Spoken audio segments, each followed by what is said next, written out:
Hi, everybody. It's Dennis Daly, welcoming you to All Week Theater. Every week I take a classic old-time radio episode, cut it up into 5 pieces, and present it for your convenient listening pleasure. Now, the Lux Radio Theater, with Edward G. Robinson starring in The Maltese Falcon, Part 9.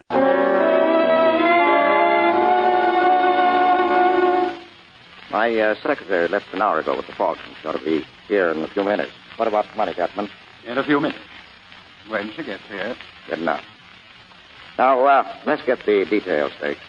Now, why did Wilmer kill Thursby, and why and where did he shoot Captain Jacoby? Well, I shall be candid with you, sir. Thursby was Miss Shaughnessy's ally. We believed that disposing of him would frighten Miss Shaughnessy into patching up her differences with us. That sounds all right. Now, Jacoby. Captain Jacoby's death was entirely Miss Shaughnessy's fault. That's a lie. Well, tell me what happened. Cairo saw in the newspaper that Jacoby's ship was arriving. He remembered that Jacoby and Miss Shaughnessy had been seen together in Hong Kong. Well, sir, he put 2 and 2 together and guessed the truth. She had given the bird to Jacoby to bring here. Yes, and at that juncture, you decided to slip me the Mickey, huh? Well, I'm sorry there was no place for you in our plans, Mr. Spade. Mr. Cairo and Wilmer and I went to the boat to call on Captain Jacoby and Miss Shaughnessy. We persuaded Miss Shaughnessy to come to terms, or so we thought. Well, sir, we mere men should have known better. En route to my hotel, Captain Jacoby and the Falcon slipped completely through our fingers. Except that Wilmer put a few bullets in him while he was running away. Oh, by the way, you said Jacoby died? Yes, but not until after he brought me the Falcon. Ah. Well, there's a bright side to everything, isn't there? No, I'll get it. It's my secretary. So you don't mind if I go to the door with you? Oh, all right, come on. Mr. Spade. Well, thanks a lot, Effie.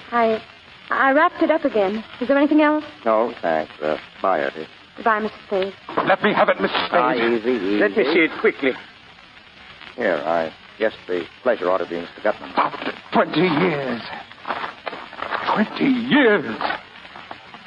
Yes, there it is. There you are, beauty. Is it the Falcon, the original? We will make sure your knife, Joe. Here. There you are. Just a tiny cut in the enamel, and underneath we find... Gutman, what's the matter? It's a fake! It's lead! It's a fake! But it can't be. All right, Shaughnessy, you've had your little joke. Now tell us about it. But no, Sam, no. That's the one I got from Kemidorf, I swear. You bungled it, Gutman. You and your stupid attempt to buy it. Kemidorf caught on how valuable it was. He put a fake in its place. Yes, that is Kemidorf's hand. There's no doubt of it. Well, Joel, what do you suggest? Shall we stand here and shed tears and call each other names? Or shall we go to Istanbul? Istanbul? You are still going to look for the Falcon? For 20 years I have wanted that little item and have been trying to get it. I'll go on trying. Very well. I'll go with you. Get Wilmer. We'll start tomorrow. Yes, tomorrow. Wilmer, Why, he's gone. What? The window is open. He's gone. Oh. Well, lot of thieves. We have little enough to boast about, sir. But the world hasn't come to an end just because we've run into a little setback. I'm sorry about your money, Mr. Spade, but of course you didn't earn it. Well, I held up my end. You got your Falcon.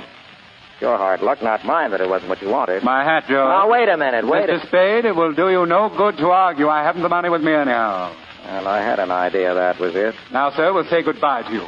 And since the shortest farewells are the best, adieu. And to you, Miss Shaughnessy, I leave the lead Falcon as a little memento.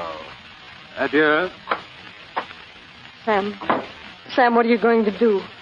Nothing. But those murders, you're mixed up in them. You said yourself the police needed a victim. Call them now. Tell them about Gutman.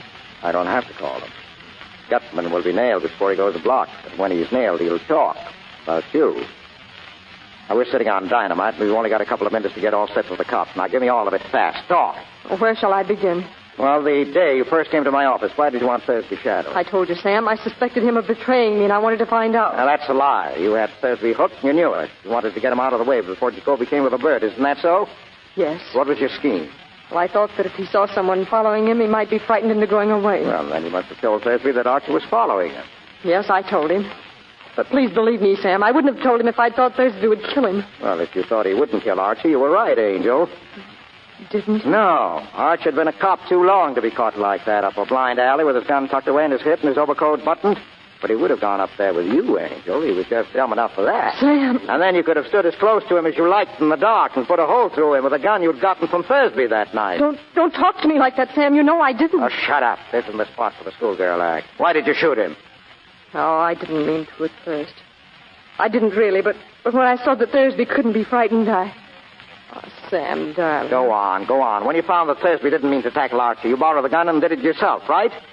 Yes. You didn't know then that Gutman was here hunting for you until you heard Thursby had been shot. And then you knew you needed another protector, so you came back to me. Yes, but Sam, it wasn't only that. I would have come back to you sooner or later. From the very first minute I saw you, I knew that Oh, you Angel. Well, if you get a good break, you'll be out of San Quentin in 20 years, and you can come back to me then. What? Oh, no, you're not going to... I'm going to send you over. Oh, no, don't, Sam. Don't say that. You're taking the fall, darling. You're doing this to me? Don't you understand, Sam? I'm in love with you. That's great. But you can't. You can't. Yes, I can. You killed a man, darling, remember? You know deep down in your heart, you know that in spite of anything I've done, I love you. I don't care who loves who. I'm not going to play the sucker. I won't walk in Thursby's, and I don't know how many others' footsteps. You killed Miles, and you're going over for it. Sam. That's the cops. Don't let them in, please. Sit tight, honey. Sam. Hello, Spade. Come in. You get the fat boy? We got them. The kid, too. Swell. Here's another one for you. She killed Miles. Can you prove it? Can I, Miss Shaughnessy? Can I prove it? Go on, tell them. Yes. All right, come on.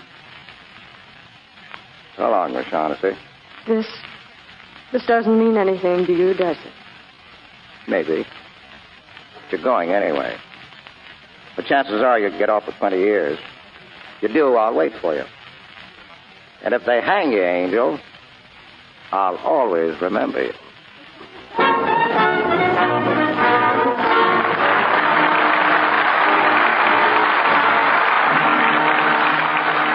So join me next time when we cut up yet another old-time radio show into 5 parts on All Week Theater.